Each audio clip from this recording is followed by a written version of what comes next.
Spoštovane udeleženke, spoštovani udeleženci, na 13. SBC webinarju tokrat na temo nabava električne energije med in po korona krizi.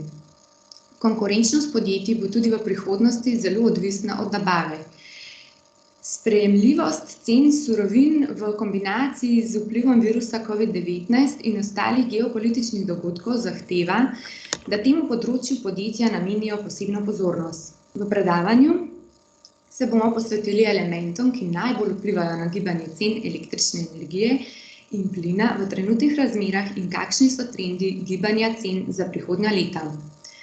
Bolj podrobno se bomo tem SBC webinarju posvetili gibanju cen energentov v letu 2020, kaj se je dogajalo, učinkom COVID-19 na elektrike in zemeljskega plina, česa nas je virus naučil glede boja z globalno podnebno krizo, ocena trendov gibanja elektrike in zemeljskega plina v letih 2021 in 2022 ter priporočila glede nabave elektrike in zemeljskega plina za leta 2021 in leto 2022. Po koncu se bomo posvetili še vprašanju, kako in s čim se lahko podjetja zagotovijo dodatne prihodke. Mnogo podjetij namreč ne izkoristi skritega potenciala. Današnji predavatelj je Andrej Dernikovič, produktni vodja področja elektrike in zemeljskega plina v GEN-I. Že 10 let se ukvarja s svetovanjem business-to-business podjetjem glede optimalne nabave energentov.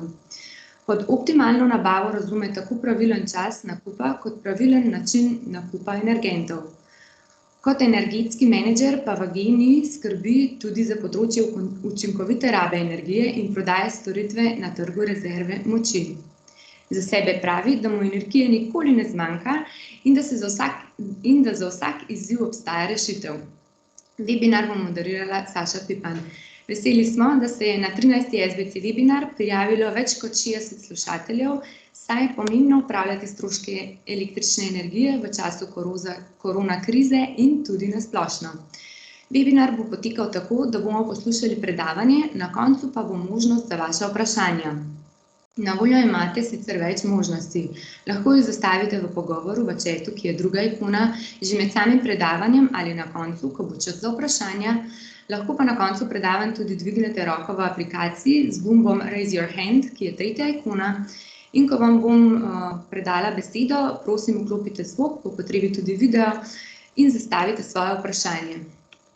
SBC webinar bomo snimali, tako da boste danes tekom dneva prejeli posnetek SBC webinarja, prezentacijo in kontakt predavatelja za morebitna kasnejša vprašanja.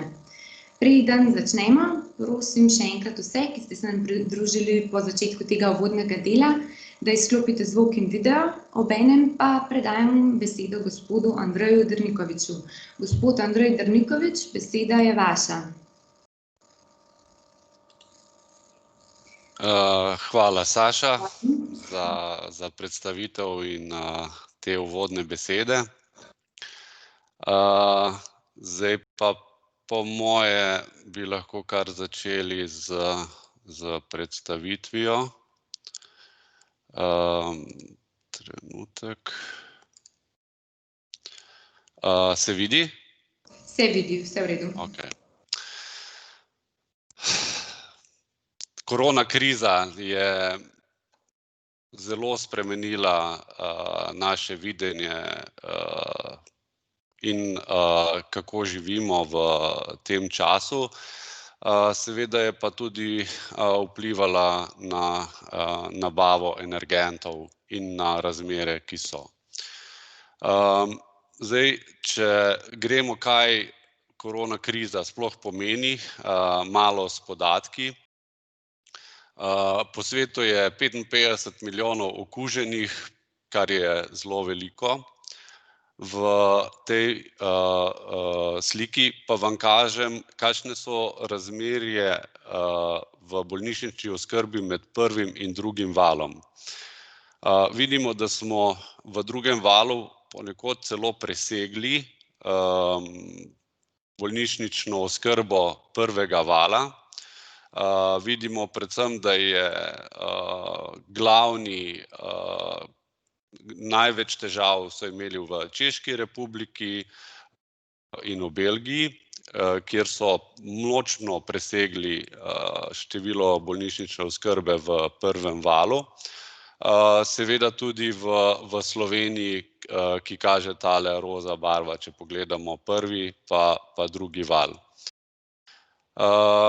Trenutno v nekaterih državah še vidimo porast, kot so Italija, kot so Velika Britanija,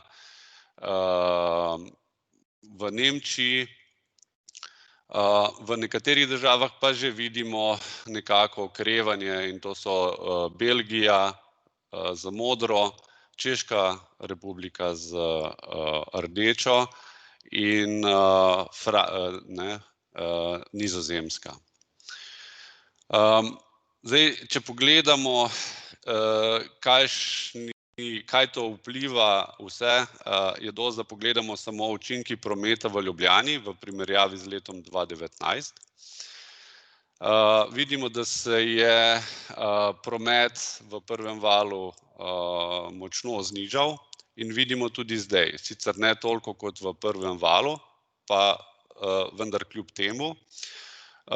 Sem pa mnenja, da se bo ta krivulja še obrnila navzdol, ker gremo v dodatna zaklepanja, tako pri nas kot drugod.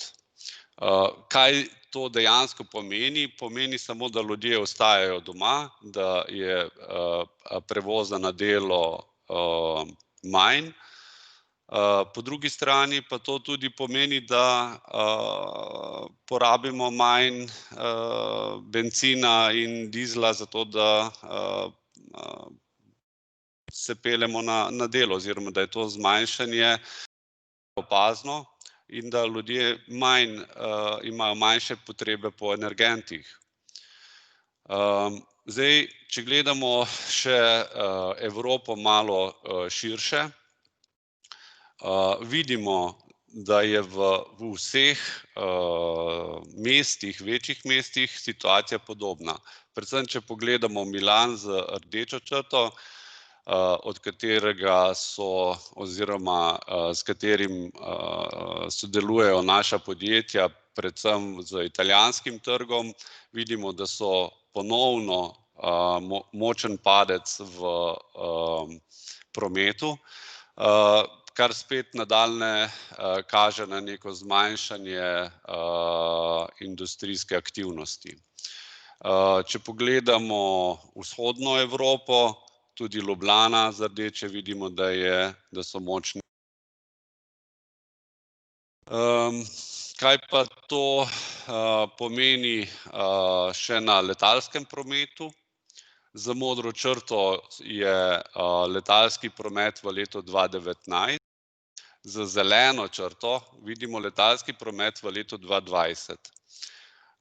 Vidimo, kako močno je padel letalski promet v času prve korona krize in tudi zdaj vidimo, da se krivulja obrača navzdol. Z to vijolično barvo so pa nekako projekcije do konca leta in ponovno vidimo, da smo nekako na 50% oziroma tudi več glede na leto 2019. Ponovno, manjše število letov pomeni manjšo potrebo po Da pogledamo še, kako je bila kriza huda, lahko vidimo po zmanjšanju emisij CO2. Če pogledamo velike krize v preteklosti, kot je velika depresija leta 30, druga svetovna vojna, naftni šok v 80. letih, finančna kriza 2008, vidimo, da se je v današnjem času močno znižala industrijska proizvodnja. Vidimo tlele to z rdečo črto. Zdaj, če pogledamo samo tedenske učinke na odjem elektrike, namreč zapiranje podjetij seveda močno vpliva tudi na odjem same električne energije. V tem grafu vam prikazujemo Romunijo, Srbijo, Madžarsko, Slovenijo in Hrvaško in njihov odjem električne energije. Vidimo, da je v prvem valu odjem močno padel, kar je spet logično zaradi tega, ker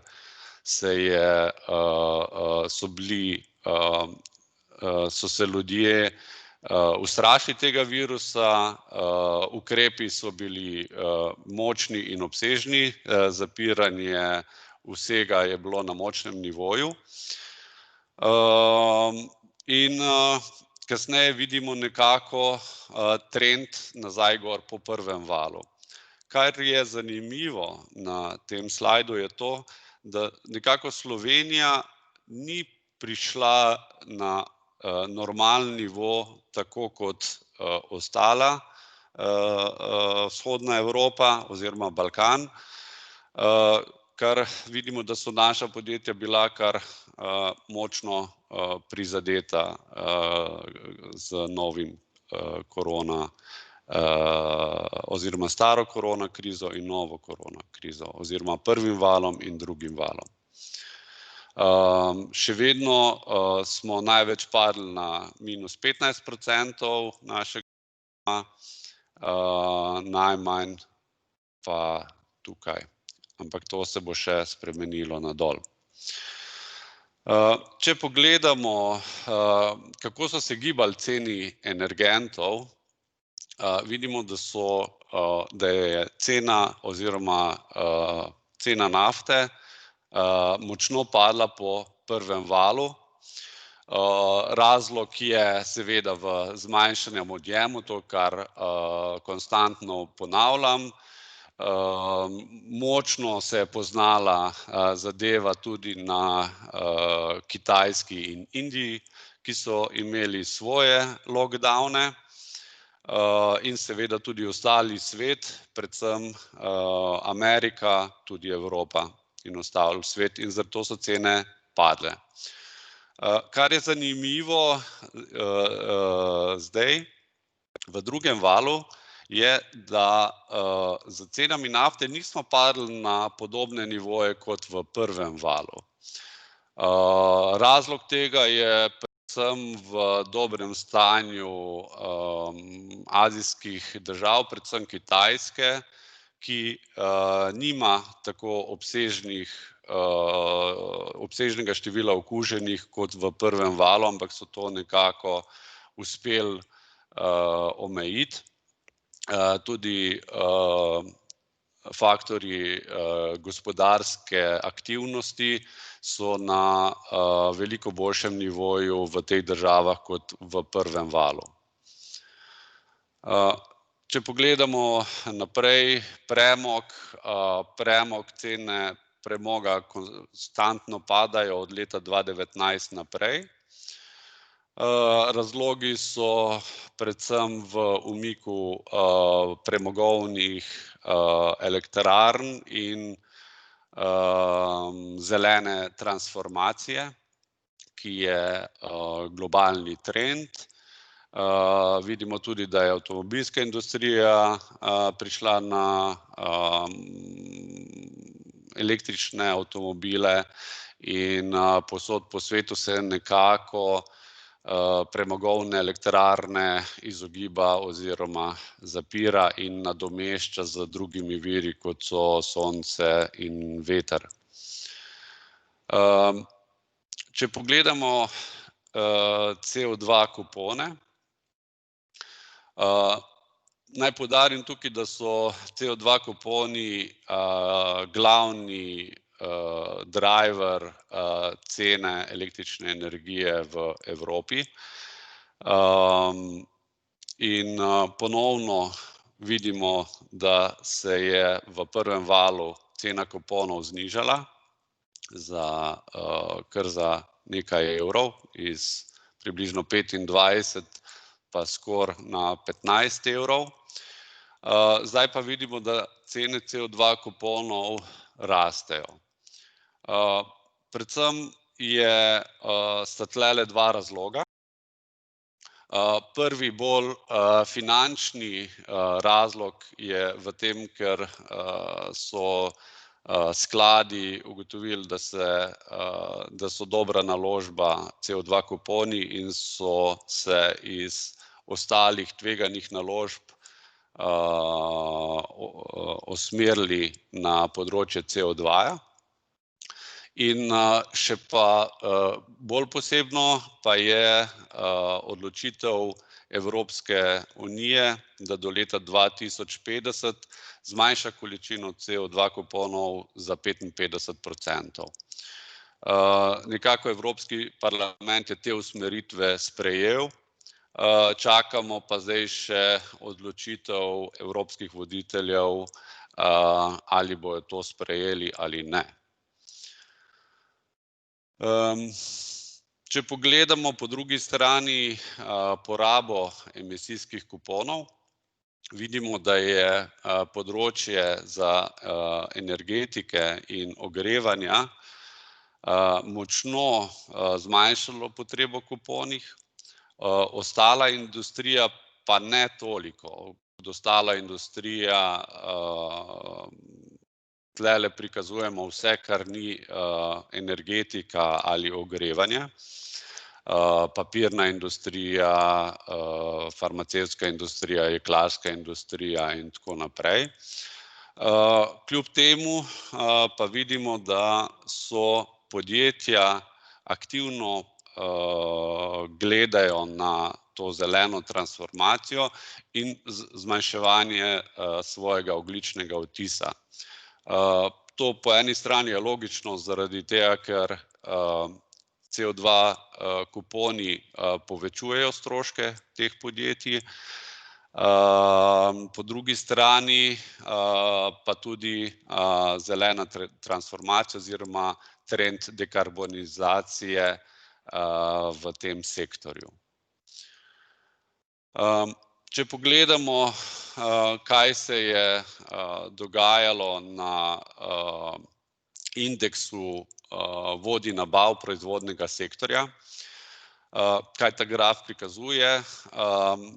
Če je vrednost indeksa nad 50, je konjunktura, če je pod 50, je seveda recesija.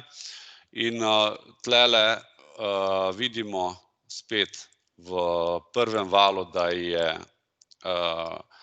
so nabave močno padle in zdaj trenutno so se nekoliko povečale. Pa če zdaj tlele v naslednjem grafu pokažem še malo odven, pa vidim, da so indeks nabave ponovno padli, kar je spet povezano z novimi lockdowni po državi, tako v Sloveniji. Avstrija začenja s 3-tedenskim popolno zaporo, pričakuje pa se podobno tudi v Italiji. Če pogledamo, kakšne so napovedi okrevanja v naslednjih letih, nekako vidimo, da bi morali doseči nivo zadnjega kvartala 2017 šele v drugem kvartalu 2021, to je ta modra črta, oziroma višek iz leta 2019 v zadnjem kvartalu šele nekako proti koncu leta 2021. Zakaj je to pomembno? To je pomembno zaradi tega, ker so z okrevanjem povezane tudi odjem električne energije in zemeljskega plina. Manjša, ko je potreba, manjše so tudi cene, kar nakazuje, da bomo nekako na nivoje leta 2019, kjer smo bili okoli 60 € pri električni energiji, mogoče dosegli šele konec leta, ne pričakujemo prej. Na naslednjem grafu bi rad pokazal malo, kakšne so razmere pri gas call switchingu, se pravi, ta graf prikazuje, kdaj premogovne in plinske elektrarne dosegajo enak dobiček. V ta prvi stvari so prikazane učinkovitosti, 56% plinska elektrarna in 40% premogovna elektrarna. In ta prikazuje naslednjo situacijo, namreč premogovne elektrarne v trenutnih razmerah cene električne energije in CO2 kuponov niso to konkurenčne. Če grem naprej, realizirana cena elektrike v zadnjih letih, se pravi nekako dnevni trg, vidimo, da smo nekako prišli na nivoje iz leta 2016. To je ta črna črta v Sloveniji, prav tako pri ostalih državah. Delež elektrike proizvedene iz obnovljivih virov energije v Evropski uniji se iz leta v leto povečuje. Predvsem vidimo močne poraste v vetrnih elektrarnah, pa tudi v sončnih elektrarnah. Opažamo namreč trend in konstantne novice o podiranju rekordov v številu postavljenih elektrarn na domovih, se pravi domačih domovih, pa tudi na strehah industrijskih obratov. Stranke na ta način si nekako zagotovijo nekako lastno proizvodnjo, seveda pa tudi ne toliko odvisnost od volatilnih cen na trgu. Če zdaj pogledamo še zemeljski plin, pri zemeljskem plinu vidimo konstanten padec v letu 2019 in nekako vzporeden trend v letu 2020. Predvsem razlog temu so bili močne dobave utekočinjenega plina iz ameriških zveznih držav. In po drugi strani mile zime, ki so vladale konec leta 2019, začetku leta 2020. Še zaloge plina v Evropi. Vidimo, da smo tudi letos, rdeča črta so zaloge plina leta 2019, z črno črto so zaloge plina leta 2020. Vidimo, da smo sicer nekoliko pod nivoji leta 2019. Bom pokazal v naslednjem slajdu in probal pojasniti, zakaj, ampak še vedno so zaloge plina v Evropi na zelo visokem nivoju, kar nekako kaže, da se bo ta vzporeden trend cen zemeljskega plina nadaljeval tudi v prihodnje. Če pogledamo dnevne cene, opažamo korenit padec v prvi polovici leta 2020. Predvsem so posledica COVID efekta, zaklepanja. Vidimo tudi, da smo dosegli daleč najnižje rekorde, ki so bili okoli 5 evrov na dnevnem trgu. Na naslednjem grafu prikazujem tokove zemeljskega plina iz Norveške, iz Afrike, iz Rusije in uvoz LNG-ja. Kar je razvidno je, da iz Norveške imamo približno konstanten dotok. Afrika se je v zadnjem času povečevala predvsem iz naslova povečanja črpanja, ponovnega črpanja oziroma dobave nafte iz Libije. Namreč Libija je imela vojne razmere in to črpanje oziroma dobava iz Libije je bila ustavljena. Zdaj so pa že novi podatki, da načrpajo 1,2 milijona sodov več kot prej. Če pa pogledamo dobavo LNG-ja, vidimo močno dobavo v letu 2019. Ta padec tulele je normalen zaradi poletja in manjših potreb. Je pa zanimivo, zakaj se LNG trenutno ne toliko dviguje kot v letu 2019. Predvsem je razlog v potrebah Azije, kjer so cene, kjer ni bilo drugega lockdowna in se ta transport preusmerja iz Evrope v Azijo. Zdaj, če pogledamo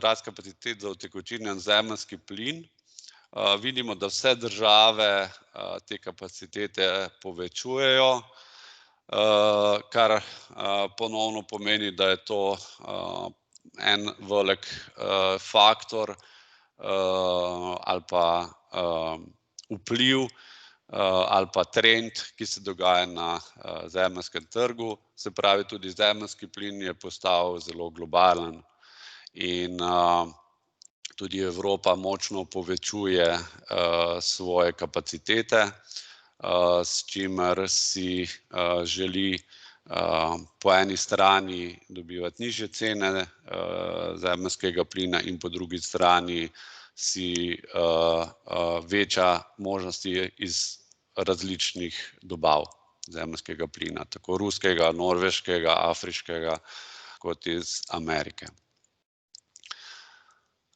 Če pogledamo cene še električne energije, to so cene električne energije, gibanje za produkt leta 2021.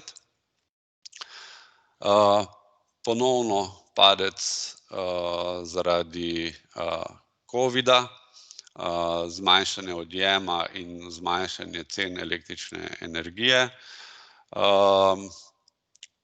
Ponovno ponoven padec opažamo ob drugem valu. Kar je pa tule zanimivo, pa je to, da je ponavadi cena v naši regiji, to je madžarska regija z modro barvo, bila nekako omejena z ceno električne energije v Italiji in ceno v Nemčiji. Namreč Italija ima malo proizvodnih enot in drago električno energijo. In nekako cene v Madžarskem so bile omejene po eni strani z višino v Italiji in po drugi strani z Nemčijo, ki je nekako, če je šla cena v Nemčiji dol, se tudi pokazalo na našem področju. Trenutno se je ta trend obrnil. Vidimo, da so cene v Italiji bile dosti pod madžarskimi cenami, kar nakazuje samo na slabšo sliko, gospodarsko sliko v Italiji. Po drugi strani pa tudi na res nizke cene zemeljskega plina. Tukaj še enkrat razlika v ceni med posameznimi trgi, kar smo že govorili, Italija, Madžarska, Italija, Nemčija in razlika. Na tej sliki hočemo prikazati, kakšna so razmerja za naslednje leto. Vidimo, da so v Italiji in na Madžarskem cene nekako 2 evra višje za električno energijo kot pa v letu 2021. V Nemčiji je pa ta razlika celo večja, je pa celo 4 evre. Seveda cene električne energije v naslednjih letih, ki so višje, prikazujejo na okrevanje gospodarstva in seveda na večje potrebe po tem energentu. Kar je pa zanimivo, pa je mogoče na zemeljskem plinu, kjer ta porast ni toliko večji, kar seveda nakazuje na zdravo dobavo LNG-ja v Evropo in seveda ne pričakujemo tako močnih zim tudi v prihodnosti. Hidrološka situacija, seveda je balkanska regija močno odvisna od vode oziroma hidroelektrarn. S temi kvadratki oziroma črno črto prikazujemo nekako povprečje polnosti rezervoarjev v naši regiji in z rdečo prikaz polnosti rezervoarjev oziroma hidrologije v tem letu. Vidimo, da so rezervoarji nad nekim povprečjem, kar pomeni zdravo dobavo.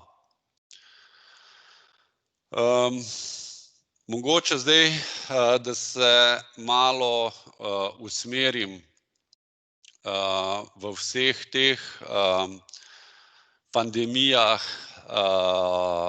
in bi pandemijo oziroma izkušnje, ki smo si jih nabrali z covidom, pretvoril tudi v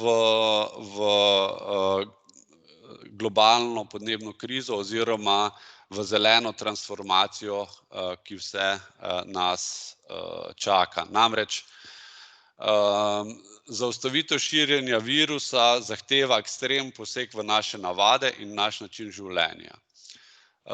Krivuljo pa tako bolnišničnih sprejemov kot bolnikov na intenzivni negi lahko zmanjšamo samo z masovnim, discipliniranim, kolektivnim in globalnim odzivom. Se pravi, da se držimo omejitev, ki so predpisane, oziroma omejitev stikov z ostalimi osebami. Kdaj so taki kolektivni odzivi možni? In so možni le, če so informacije in ozaveščenost in razumevanje prisotna. Se pravi, da javnost razume resnost problema. Se pravi, tle je predvsem pomembna edukacija. Zdaj pa, kako pa to spravimo tudi na gospodarsko rast in pa vpliv na izpust toplogrednih plinov za podobno zadevo, z ozaveščanjem in edukacijo, da so zelena transformacija, zmanjšanje CO2 kuponov in vseh ostalih izpustov zelo pomembni za našo gospodarsko rast. Seveda pa tega brez discipliniranega, kolektivnega odziva ne bomo mogli doseči. Zdaj pa še, predno gremo na trende za prihodnost oziroma kakšna so pričakovanja po gibanju cen elektrike in zemeljskega plina v naslednjem času. Bi se pa rad osredotočil tudi na vplive oziroma na zadeve, kjer jih podjetja še toliko ne izkoriščajo in predstavljajo nekako potencialni razlog oziroma potencial za dodatne prihodke vsakega podjetja. Namreč Evropska unija je vzpostavila novo vlogo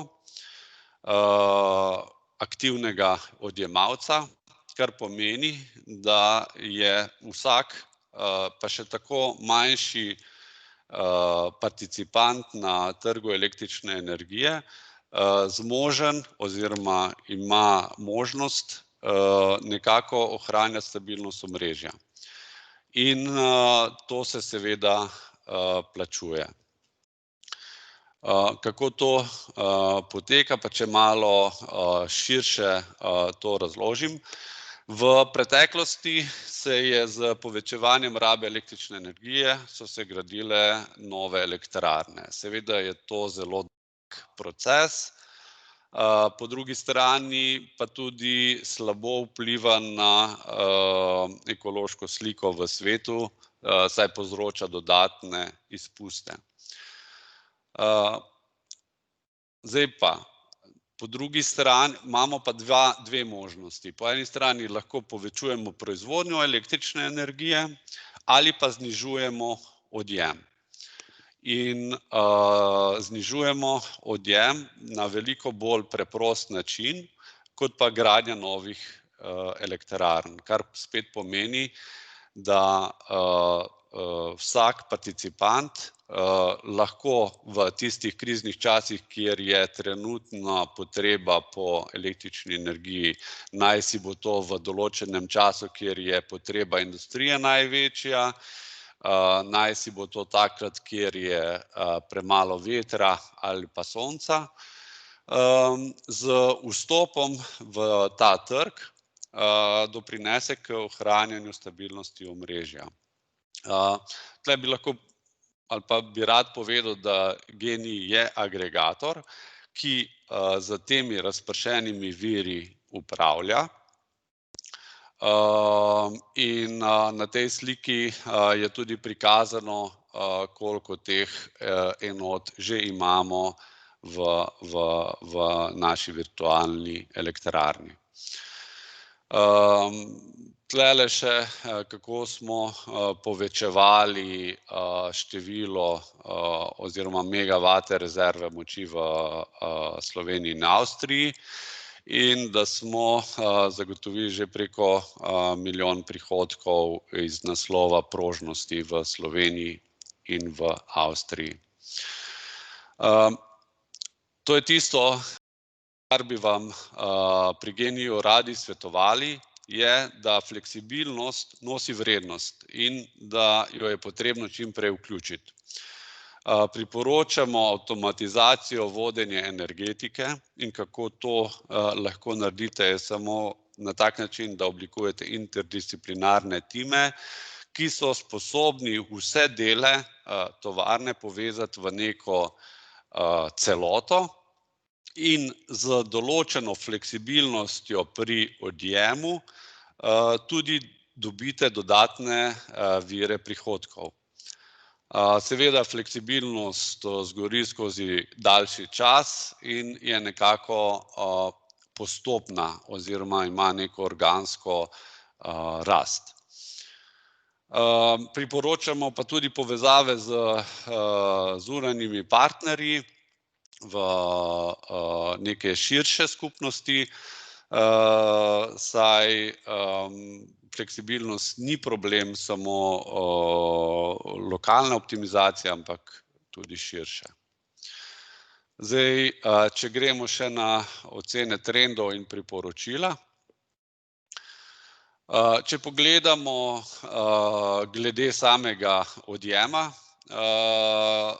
vidimo, da je COVID-19 povzročil izjemen padec odjema elektrike v letu 2020 in tudi za leto 2021 pričakujemo, da bo odjem nižji kot v preteklih letih. Kljub temu, da so se v zdajšnjem času pojavila dva zelo pomembna zdravila proti covidu, en je od BioNTecha, drugi je od Moderne. Še vedno verjamemo, da ta cepivo ne bo prišlo do uporabnikov v takem obsegu, da bi lahko krivuljo gospodarske rasti takoj obrnili. Se pravi, da nekako zmanjšanje odjema pričakujemo tudi v dobršnem delu leta 2021. Kar se tiče proizvodnje, nizke cene primarnih energentov ne nudijo prostora za nadaljnji padec. V zahodni Evropi zapirajo premogovne ter jedrske elektrarne. Ocenjujemo tukaj, da je trend nekako vstran. In če se skoncentriramo samo na, ker je cena električne energije odvisna od odjema in proizvodnje, vidimo, da je tle nekako bolj kaže v smeri padca v naslednjem času. Kot sem že omenil, je velik dejavnik na cene CO2 kuponov, na cene električne energije tudi CO2 kuponi. Tukaj pričakujemo veliko volatilnost, predvsem tukaj so ameriški skladi, ki vlagajo v to, po drugi strani pa tudi nekako okoljski okviri oziroma že omenjeni 55-procentni odstranitev kuponov v naslednjih letih. V kakšnem obsegu bomo to videli. Vsekakor pa tlele pričakujemo veliko volatilnost, se pravi, je nekako vprašanje. Pri zemeljskem plinu, kot omenjeno, polnost plinohramov ostaja tudi letos na visokih nivojih. Nekako velik padec cen ne pričakujemo. Zaradi nizkih absolutnih nivojev je tudi prostor za padec omejen po drugi strani. Vsekakor pa v zimskem času, v primeru neke ostre zime, lahko pričakujemo nekako dvig cen. Cena električne energije v regiji, kot že omenjeno, so predvsem odvisne od CO2 kuponov.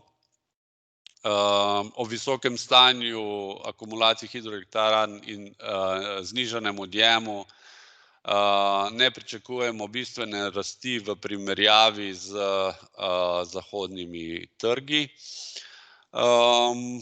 Je pa vseeno to odvisno tudi od razmer na trgu, se pravi covida, finančnih razmer, se pravi vrednosti delnic in tako naprej. In seveda to ostaja velika neznanka. Seveda pa v obe smeri vključujejo izredni dogodki. Tle je predvsem sprememba energetske politike oziroma ukinitev CO2 kuponov Evropske unije, vremenske razmere v regiji, se pravi, ali bo zima ostra ali ne, zaenkrat kaže, da ne. In še vedno v dobršni meri, v katero smer se bo razvijala epidemija. ali bomo z ukrepi sposobni omejiti število hospitaliziranih pa število ljudi na intenzivni negi ali ne, za koliko časa in kolikšni meri bojo vplivali te lockdowni na gospodarstvo. Kakšna so priporočila? Največji vpliv na cene elektrike bo še naprej predstavljalo gibanje cen emisijskih kuponov, volatilnost cen bo še naprej visoka.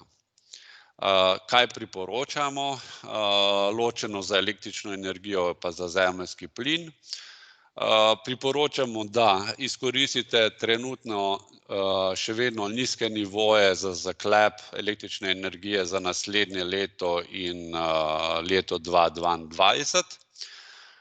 Prav tako pa svetujemo, da pripravite strategijo, pri kateri boste zaprli tudi preostanek količin za električno energijo oziroma če se cene slučajno dvignejo, pri katerih nivojih boste te zadeve zaklenili do konca.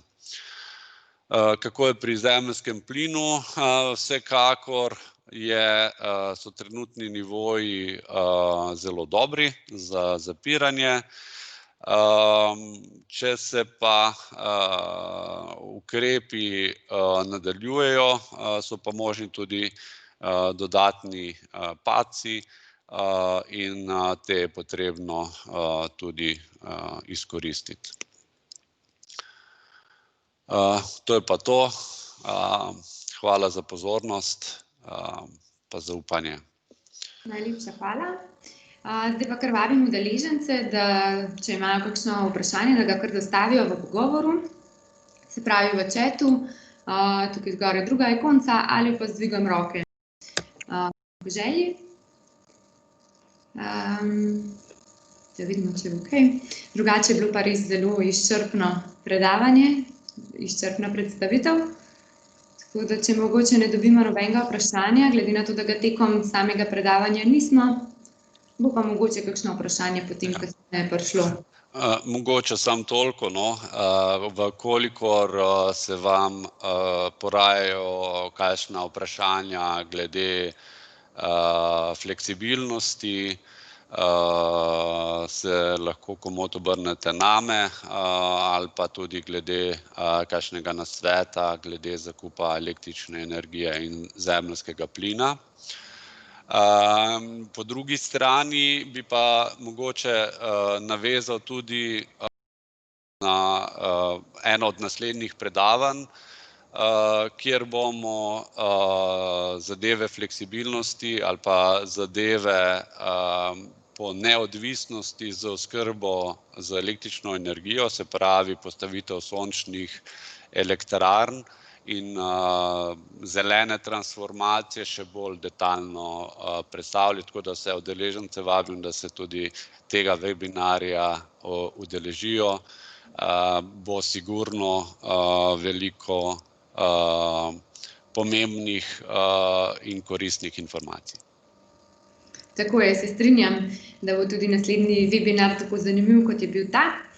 Tako, vprašanj nismo dobili, tako da bi kar zaključila počasi. Prišli smo do konca današnjega 13. webinarja. Najlepša hvala vam, gospod Andrej Drmikovič, še enkrat za vaš čas in pripravljeno predavanje. Hvala za povabilo. SBC webinarja vam bomo poslali, tako da ga boste lahko delili z vašimi sodelavci. Vabimo vas tudi k neposrednim vprašanjem našemu predavatelju. Kontaktom posredujemo skupaj s posnetkom in prezentacijo danes tekom dneva.